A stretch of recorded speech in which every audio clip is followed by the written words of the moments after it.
Hey, thanks for joining me as we look at Wizard number 13. This might be the last issue of Wizard that I actually have. I've talked about as I've gone through these issues of Wizard that I have. I collected the entire run from the time I started, which was, I think, issue 6. That's just the first one my brother and I ever saw, and we started collecting it from then. But from then on, up until they ceased publishing, I collected pretty much every one.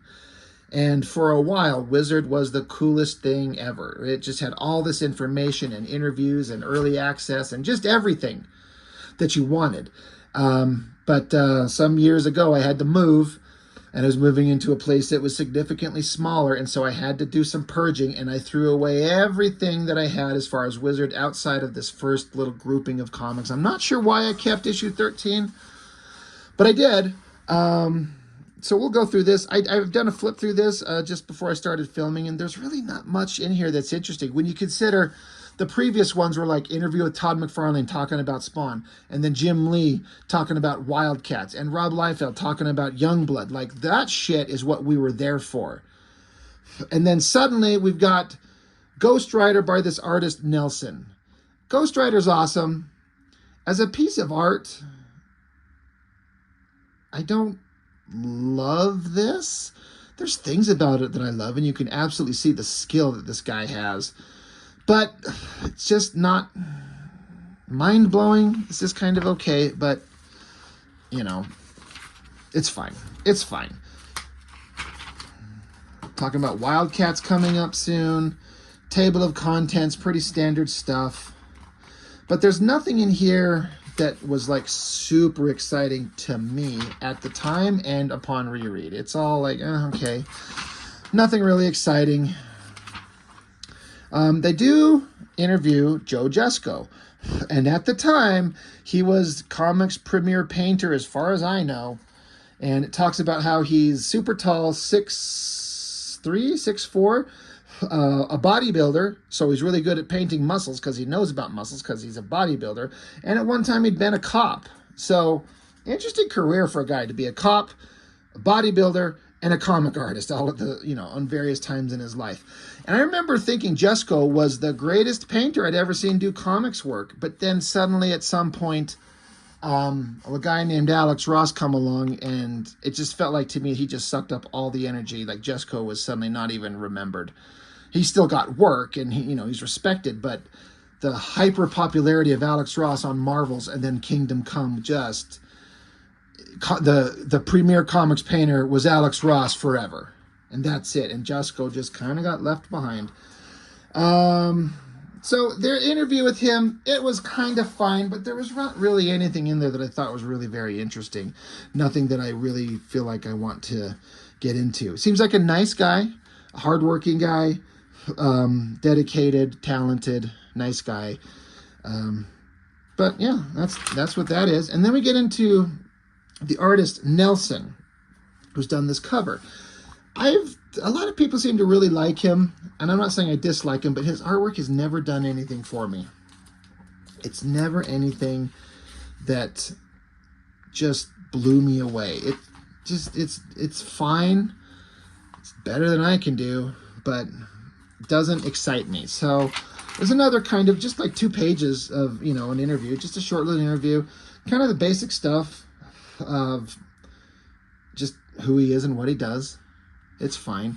One of these days, I would like to find this book and look at it, because I've seen this ad so many times and never once did I ever see this book. And I'm sure it's terrible. But what I liked is this artist. I'm sure he probably only did the cover. Samuel Clark Hawbaker did Nomad for a couple of issues. And I loved those. He was so good. And then I think he's just so detail-oriented in his art, he's kind of slow. So he couldn't keep up with the monthly schedule, and then he went off to kind of do covers. I don't know if he ever drew interiors on much else after that. I can't remember. But I kind of dig that art. It's got kind of a Neil Adams vibe, which I'm looking at it, and I'm like, is it Neil Adams? And am I wrong? And is that not Samuel Clark Hawbaker? And I'm embarrassing myself? I'm fairly certain it is who I think it is. But, God, God, now I'm wondering. If I got that wrong, you can call me out in the comments, and I will take every bit of insult that I deserve. Getting into the Spirits of Vengeance. That was another big crossover Marvel was doing. And I feel like I should have loved it, but I kind of didn't care. And a lot of it was that the artists drawing it weren't blowing me away. And I don't know that Tex was doing anything on the Spirits of Vengeance. I think he might have moved along by that point. I'm not certain, but I feel like this is certainly a Kubert, but is it Andy, or is it Joe Kubert, or is it Andy Pencils and Joe Inking? I know that they've done that before. It's fine, but I don't love it. And the Spirits of Vengeance crossover wasn't anything that blew me away. You know, you got Johnny Blaze, original Ghost Rider, Danny Ketch, current Ghost Rider, Morbius was part of it. I don't know what the overall storyline was. I don't care. But it's just Wizard just talking about it. It's not like it's even an interview with anybody or anything. There was one little interesting thing in this. They're talking about how they're going to start covering TV and movies in a big way because the magazine's growing. This issue, I forgot to mention, it said in the beginning, this is issue 13. This is the first issue of their second year of publishing. And they've grown quite a bit. And the quality of their magazine has grown quite a bit. They were making a lot of money, doing really well. And they improved the quality of everything. And to go along with that, they're like, well, we need to start talking about consistently movies and television stuff because people who love the comics love that stuff too. And there's a thing here they're talking about. It says Saturday mornings this September, look for cow, like, what is it? Where it's a oh my God, where it's C.O.W. What the fucking that word is. Cowboys of Moo Mesa, which I remember hearing about. Acronym. Jesus Christ. Cowboys of Moo Mesa, a 13-episode series produced by blah, blah, blah. It is expected that this may be the next Teenage Mutant Ninja Turtles. It absolutely was not, because nothing is the Ninja Turtles. Like, holy shit, that's a funny, like, we think it'll be as good as that. But they just go on all the studios, CBS, NBC, Fox, all the things that were coming along. Just kind of standard stuff, nothing really that exciting. But they go on and on and on for lots of pages about all kinds of stuff coming up. Get into Palmer's Picks. I never really get into those because if you want to know about Palmer's Picks, go watch the Cartoonist Kayfabe channel, and every issue of Wizard, they will stop and go on for 30 to 45 minutes about the Palmer's Pick section because they were talking about how they, at the time, were getting kind of bored with the standard Marvel, Image Comics, DC Comics shit, and Tom Palmer Jr. here would direct people to shit they've never even heard about. And the kayfabe guys really love that. And I respect that. It's nothing I'd ever seen or followed in because I'm kind of a dumbass reading the cheap kind of garbage entertainment. I didn't get into the deeper world of, like, you know, 8-Ball and stuff and Dan Klaus and things I'd never heard of until just in the last couple of years. But if you want to know about Palmer's Picks, go watch the Kayfabe channel because they'll tell you everything. They get into some video game stuff, 16-bit power, who cares? Double page spread. How much did this cost? Valiant Comics, you know, to put in a double page spread. You get Jim Lee to do a double page cover of the hardcore. Maybe the most boring thing Jim Lee's ever drawn in his life. Just a payday, maybe. And they're like, oh my God, we got a Jim Lee cover. But yeah, you got the worst Jim Lee cover ever. Brutes and Babes by Bart Sears. I've been a little harsh on this column. It's not because I got a problem with Bart Sears. At the time, these were, because I was a burgeoning artist, you know, again, this is, I'm sorry, what year is this? 92. So God, I'm in like 10th grade of high school. And I'm learning to draw, and I love comics, and here's a section teaching you how to draw. So at the time, I always thought these were very, very important. But upon reflection, 2 pages, a couple of paragraphs, you're not going to learn almost anything. There's almost nothing that you can learn, I feel. Like, out of all the drawings on this page, these 2 ones up here in the top corner, that have like the breakdown of like the sketchy skeletal structure. I'm trying to reposition my camera here. That show how to kind of break down the figure into shapes to position. I thought were the most interesting, most educational things on this. And then Bart Sears trying to draw hot babes. This figure over here, that's pretty hot. The rough sketch over here makes sense. This thing, I know it's just a sketch, but good Lord, is that... And why are we... She's like, just stick it in my ass, Rob. Do it. Get it. You know, it's... I get it. It's supposed to be a provocative pose. All these comics are full of hot, sexy babes. It's not a great drawing in a lot of ways, which is weird to say with Bart Sears when it comes to anatomy and figure drawing, because no matter what you think about his style, who knows muscle structure better than Bart Sears? But honestly, the best way to learn, I've learned, is just get a piece of paper out and a pencil and just start drawing. Just draw. Just go find something. Go find a comic, flip it open, and draw that panel that you're looking at. And then go find a magazine and go draw what you're seeing in the magazine or whatever. Just draw. Nothing is a better teacher in terms of drawing than actually doing it. And all the reading, like, you're not going to read this and suddenly get this magical thing that you take away from it and be like, oh, that's what I've been missing. Just go start drawing and you'll eventually figure it out. That's Rob Norton's broad brush kind of overview of his opinion. That I'm not trying to say Bart Sears wasn't doing good efforts and, you know, trying to make a worthwhile column, but I never really got anything out of it as I look back on it in reflection. Role-playing games, do not care about. Black and white Spawn promotional artwork, I always thought that was cool. Wizards top 10 hottest heroes and villains. It's about the same shit you'd always think it would be. Number 1, Cable. Number 2, Wolverine. That's drawn by, I think that's pretty certain that's Art Adams. You got Spider-Man with old school McFarlane artwork, and then Spawn by current McFarlane artwork. Another Arthur Adams Ghost Rider. I think this is a Mark Bagley Venom. I'm not sure. Somebody can correct me on that. I'm certain that's a Mark Bagley Carnage. Probably a Bisley Lobo. Nelson on Punisher. And then Morbius. Don't know who drew that, but Morbius had a comic coming out at this time. Part of the Midnight Suns or whatever the hell that crossover Spirits of Vengeance shit. But kind of mostly what you would expect from this era. And they're all still popular. Wolverine, Cable, Spider-Man, Spawn. In the comics world, he's known. McFarlane will never let him die. Not that he should, but, you know, Spawn's known in the comics world, but not in the world, you know, at large. Ghost Rider, people know about. Venom, Carnage. Lobo's not that big of a deal outside of the comics world. Punisher, people know. Morbius, people know because of that terrible movie. Amazing art. These are always kind of fun. Deadpool's kind of interesting. Stan Tanaka, that name sounds familiar. I don't know why. Predator's really good. Xenomorphs. Colossus, Rogue, She-Hulk, whoever that is. 1A, I don't know what that is. This cartoony Cable, that's pretty fun. You know,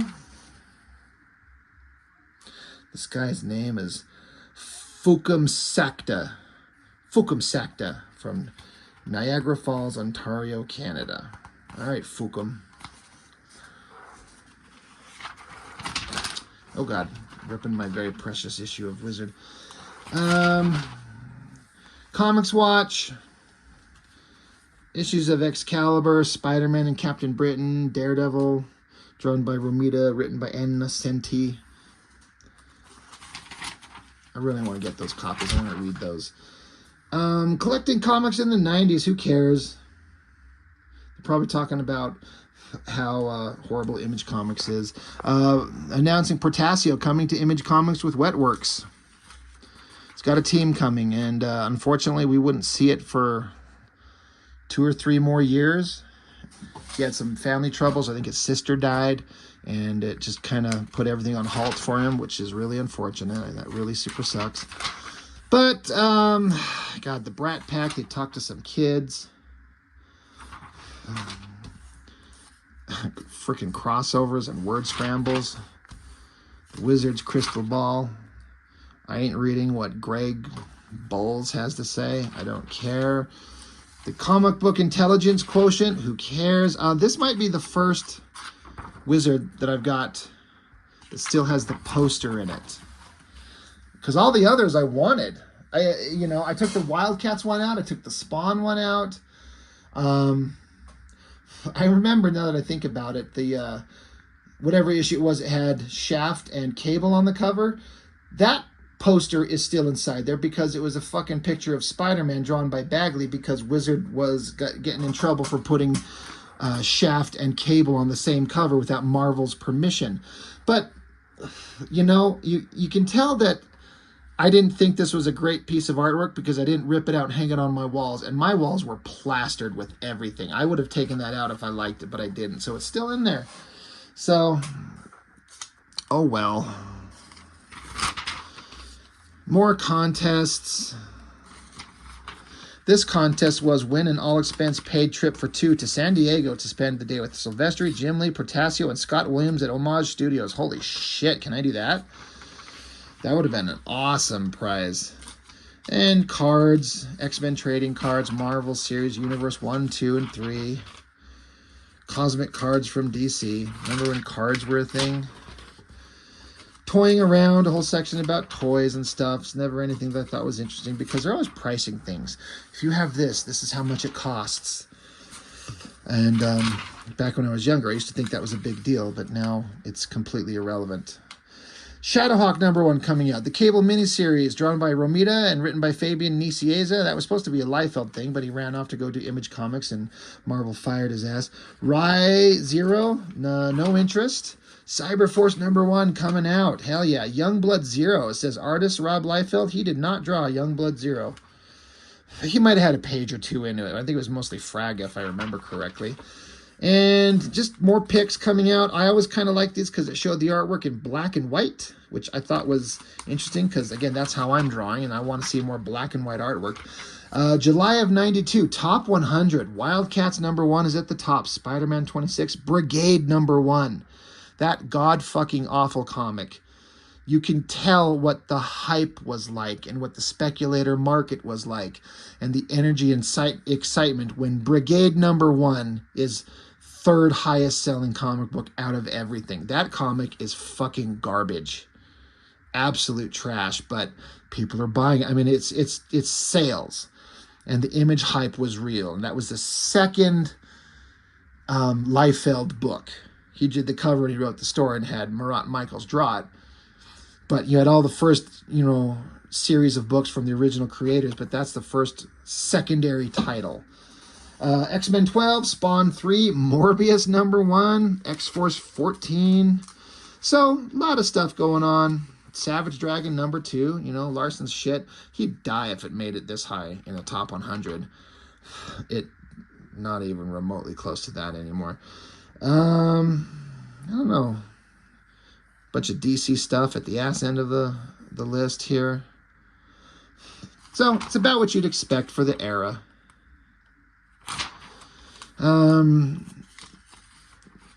The most commonly sold and demanded comics, the top 10. I've talked about this before.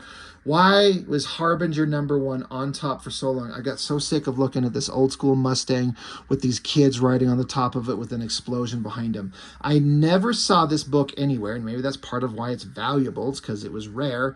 But it was always on the top, beating out Spawn, Spider-Man, New Mutants, Gambit's first appearance.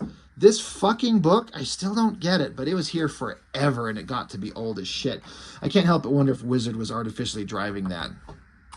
I feel like they definitely got into doing shit like that as the magazine went on. They were artificially kind of controlling the market because they had such a big market pull, market share. Top 10 artists, about what you'd expect. McFarlane, Lee Liefeld, Portasio, Silvestri, Bagley, Larson, Ron Lim, John Byrne, Mike Zeck. Then, got Romita down here drinking a Diet Coke, McFarlane in his denim jacket. I don't know who Bill Spangler is.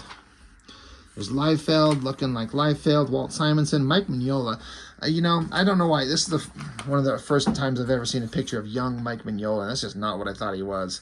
I've seen him on that interview with the Cartoonist Kayfabe guys, and I guess it basically looks like the same dude, but yeah, that's not what I thought. Then the price guide, it's all bullshit because as a kid, I'm like, yeah, this is the price guide. This is what things are worth. Wizard said so. But then you think back on it, who the fuck determines what the prices are except the people printing the magazine? So Wizard could control the price of comics. All they had to do was put it in here and say, this book is worth money. And then they could buy copies and hoard copies and sell copies and control the market. It's complete bullshit. And Wizard was a bunch of fucking assholes. They probably, I don't know if they were assholes yet, but they grew to be into big assholes. But price guide, who cares? And then magic words. It's just more letters from people. Who cares? I don't really, nothing super exciting going on. And then letter art. It's interesting the amount of effort people would put on the letters that they would mail in. But that's it. You know, 20 minutes. I don't know if any of the other Wizard magazines went this short. It's because there's no one in there that they're interviewing that I want to read. And like when they did the Liefeld interviews, the Lee, the McFarlane, those things were like 5, 6, 7 pages long. And they got Nelson that they interviewed. It's like 2 pages. And Joe Jusko, 3, 4 pages. And I'm not super excited about what they've got to say. And those interviews were not that in depth. Anyway, so not much to say. But Wizard was fun. I loved every minute of it. When I'd go buying comics, you know, I'd come home with a pile of books. And Wizard, if Wizard was out that month, that was on top. And it very quickly became the first thing I read above anything. I'm like, I got to read Wizard first. So that's it. That's all I've got for now. Thank you for watching. I appreciate it. I'll see you on the next one.